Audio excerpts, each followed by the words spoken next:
Assalamualaikum warahmatullahi wabarakatuh. Salam sejahtera untuk kita semua. Kami dari kelompok 3 yang beranggotakan Ika Kusrofatul Laila, Rifatun Nisa, Eva Ninggar Anggraini, Zuhaya Ulfa, Cici Herlina, Nurvela Sofa, Siti Sofia, dan Dewi Karlina ingin mempresentasikan materi tentang kekerasan dalam rumah tangga. Baik, langsung saja kita mulai dari slide yang pertama. Perkenalkan, nama saya Siti Sofia, NIM 1910101106. Saya akan menjelaskan tentang definisi KDRT. Definisi kekerasan dalam rumah tangga atau KDRT Pasal 1 Undang-Undang Nomor 23 Tahun 2004 tentang penghapusan kekerasan dalam rumah tangga adalah setiap perbuatan terhadap seseorang, terutama perempuan, yang mengakibatkan timbulnya kesengsaraan atau penderitaan fisik, psikologis, dan atau penelantaran rumah, termasuk ancaman melakukan perbuatan pemaksaan atau perampasan kemerdekaan secara melawan hukum dalam rumah tangga. Pengertian KDRT itu kekerasan yang terjadi dalam kehidupan rumah tangga, entah berada dalam keadaan sedang kawin. KDRT umumnya dilakukan di antara orang yang sudah memiliki hubungan kekeluargaan dan umumnya terjadi pada suami istri yang sah atau pasangan yang serumah. Perkenalkan, nama saya Dewi Karlina dengan NIM 1910101147. Nah, di sini saya akan membahas terkait teori-teori terkait KDRT. Nah, yang pertama adalah teori psikologi. Bathering atau abusive behavior merupakan keterkaitan antara dominasi hingga kesetaraan, bentuk-bentuk perilaku, kejadian-kejadian spesifik maupun rentang dair bentuk perilaku.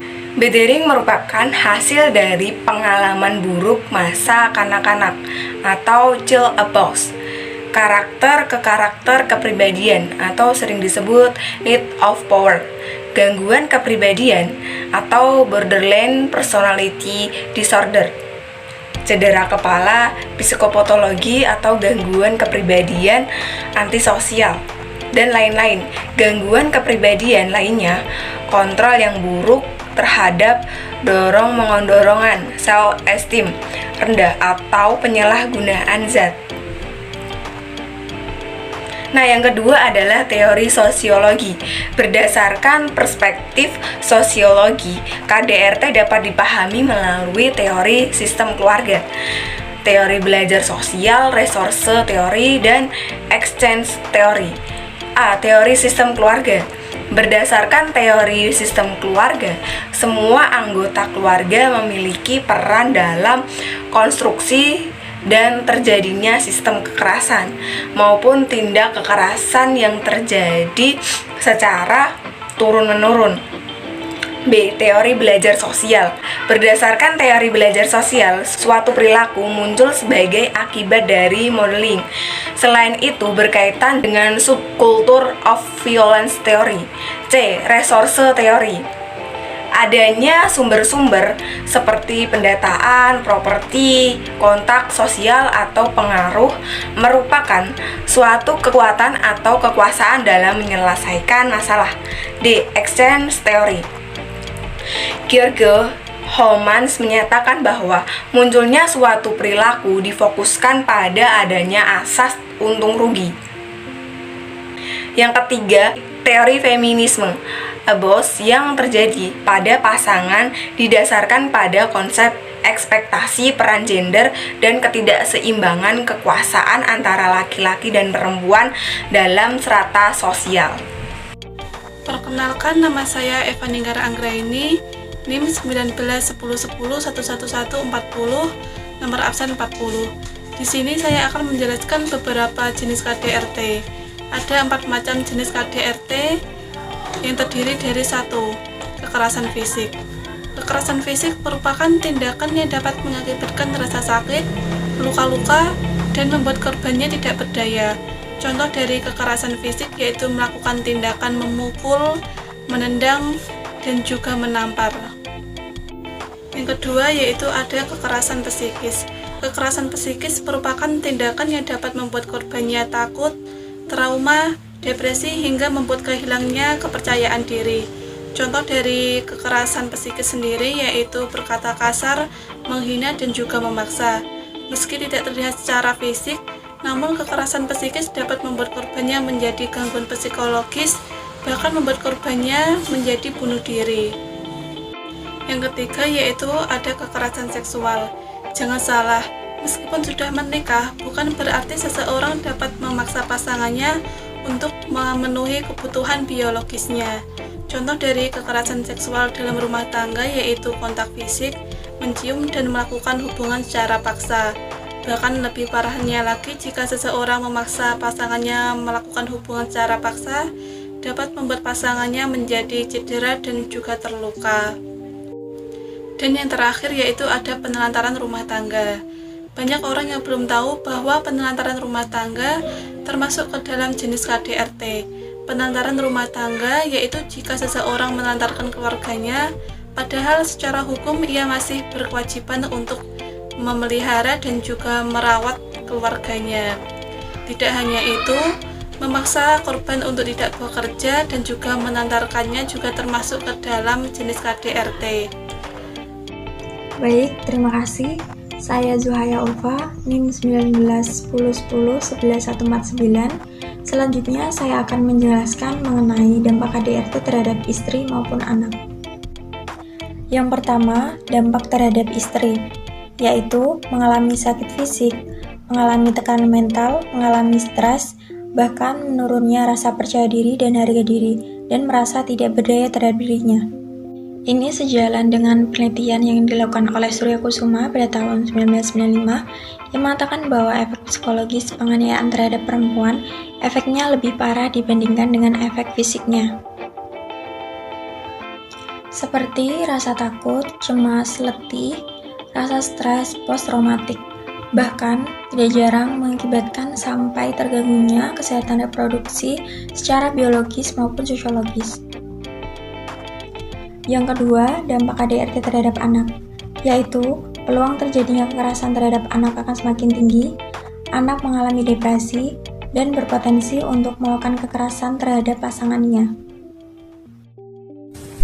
Selanjutnya ada saya Nur Filosofa dengan NIM 1910101150 yang akan menjelaskan sedikit tentang upaya pemulihan terhadap korban kekerasan. Upaya pemulihan bisa melalui bentuk pelayanan. Bentuk-bentuk pelayanan itu sendiri dijelaskan sebagai berikut. Yang pertama bisa melalui pelayanan kesehatan. Korban kekerasan berhak atas pelayanan pemulihan dan mendapatkan tindakan medis khususnya dari tenaga kesehatan. Yang kedua, pendampingan korban. Pendampingan korban dalam hal ini adalah dengan melakukan konseling terhadap korban. Ketiga, pemberian konseling.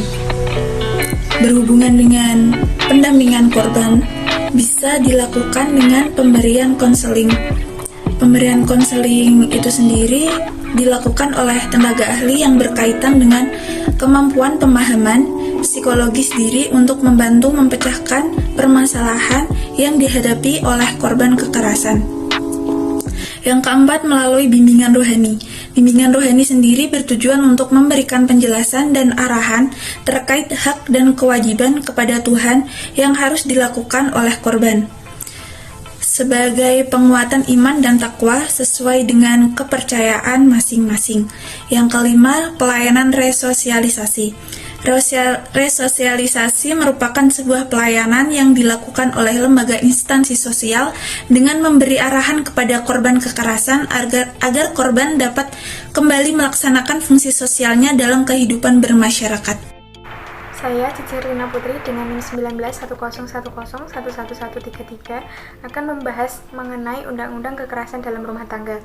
Larangan dalam Undang-Undang KDRT dalam Undang-Undang Nomor 23 Tahun 2004, setiap orang dilarang melakukan kekerasan dalam rumah tangga terhadap orang lingkup rumah tangganya. Larangan tersebut meliputi yang pertama yaitu ada kekerasan fisik, yang kedua ada kekerasan psikis, yang ketiga ada kekerasan seksual, yang keempat ada penelantaran rumah tangga. Yang pertama yaitu kekerasan fisik, yaitu perbuatan yang mengakibatkan rasa sakit, jatuh sakit, atau luka berat. Contohnya adalah penganiayaan, pemukulan, hingga pembunuhan.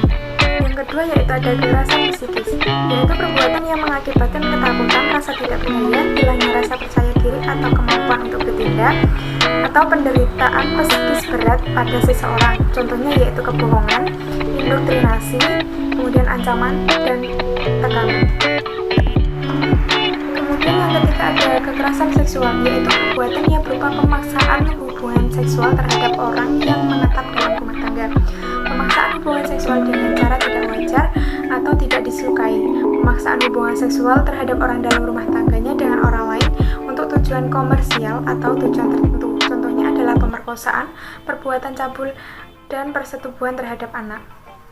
Kemudian yang terakhir ada penelantaran rumah tangga, yaitu perbuatan menelantarkan orang dalam rumah tangganya padahal menurut hukum yang berlaku atau karena persetujuan atau perjanjian, ia wajib memenuhi kebutuhan hidup orang tersebut. Penelantaran juga berlaku bagi orang yang menyebabkan ketergantungan ekonomi dengan cara membatasi atau melarang untuk bekerja sehingga korban berada di bawah kendali orang tersebut. Baik, perkenalkan nama saya Rifatunisa dengan NIM 1910101141 dengan nomor absen 41. Di sini saya akan menjelaskan mengenai penyebab KDRT. Yang pertama, penyebab KDRT yaitu laki-laki dan perempuan tidak dalam posisi yang setara. Hal inilah yang dapat memicu terjadinya kekerasan dalam rumah tangga. Dilihat dari sudut pandang Islam, sebenarnya perempuan dan laki-laki memiliki kesetaraan yang sama untuk saling membantu dalam kehidupan mereka. Sama halnya dengan suami dan istri. Nah, di sini saya mengambil contoh, misalnya pekerjaan istri gajinya lebih besar daripada suami, sehingga terkadang istri akan bisa membeli apapun dengan uangnya sendiri, dan terkadang bisa membandingkan antara gajinya dengan suaminya. Hal inilah yang terkadang membuat laki-laki itu berpikiran kalau posisinya menjadi seorang kepala keluarga atau tulang punggung bagi keluarganya itu sudah tergantikan oleh sang istri. Bahkan mereka bisa saja berpikiran kalau mereka itu sudah tidak dibutuhkan dalam keluarganya. Kemudian timbullah rasa emosi dan pertengkaran di antara mereka karena sang suami merasa direndahkan oleh sang istri dengan gaji sang istri yang lebih besar daripada suaminya. Maka dari itu tidak menutup kemungkinan dari pertengkaran tersebut akan menimbulkan suatu kekerasan atau sang suami ringan tangan dengan melakukan pemukulan hingga berujung pembunuhan jika dilakukan secara terus-menerus. Penyebab KDRT yang kedua yaitu masyarakat menganggap laki-laki dengan menanamkan anggapan bahwa laki-laki harus kuat. Dalam hal ini, faktor utama yang menyebabkan perempuan lebih rentan menjadi korban KDRT di Indonesia adalah karena masyarakatnya yang masih memegang budaya patriarki. Budaya patriarki sendiri yaitu sistem sosial yang menempatkan pria sebagai pemegang kekuasaan utama dan mendominasi kepemimpinan politik, otoritas moral, hak sosial, dan penguasaan properti.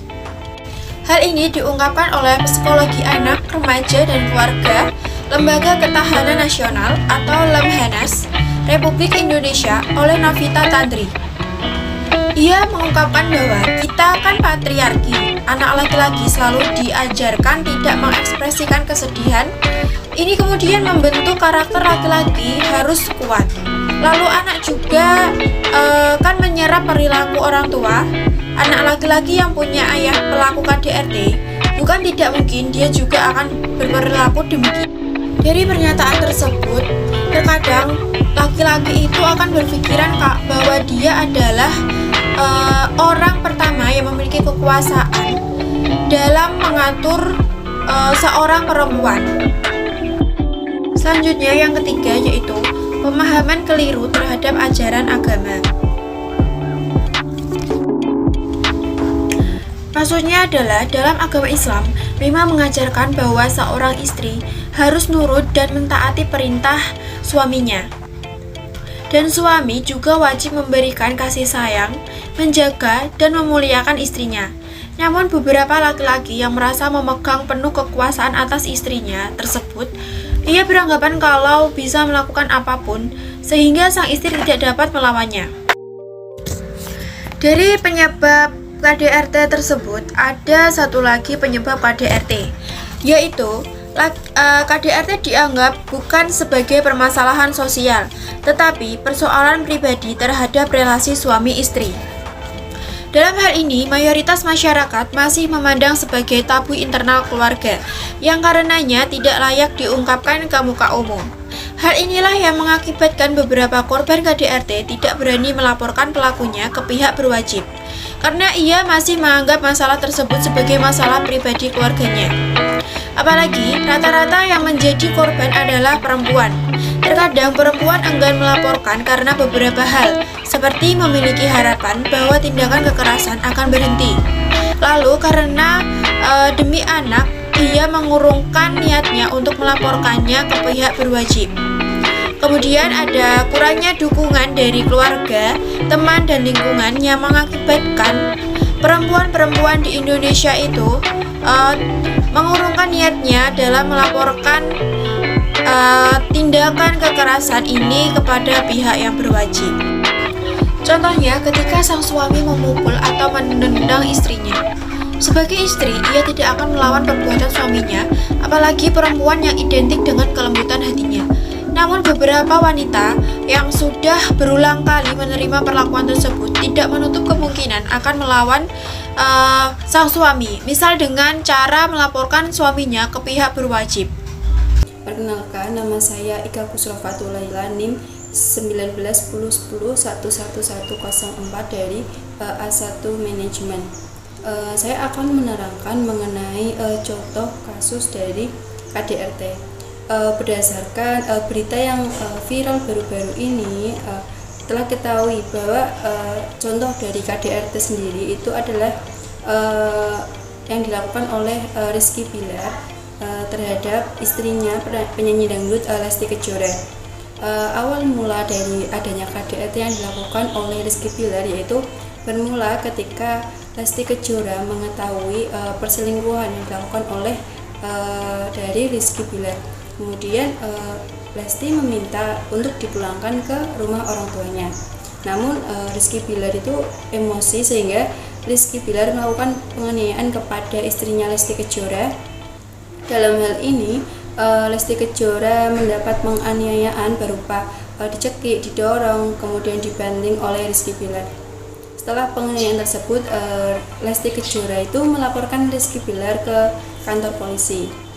Setelah dilakukan penyidikan oleh aparat kepolisian, maka Rizky Bilar itu terkena pasal 44 ayat 1 Undang-Undang Nomor 23 Tahun 2004 mengenai penghapusan kekerasan dalam rumah tangga.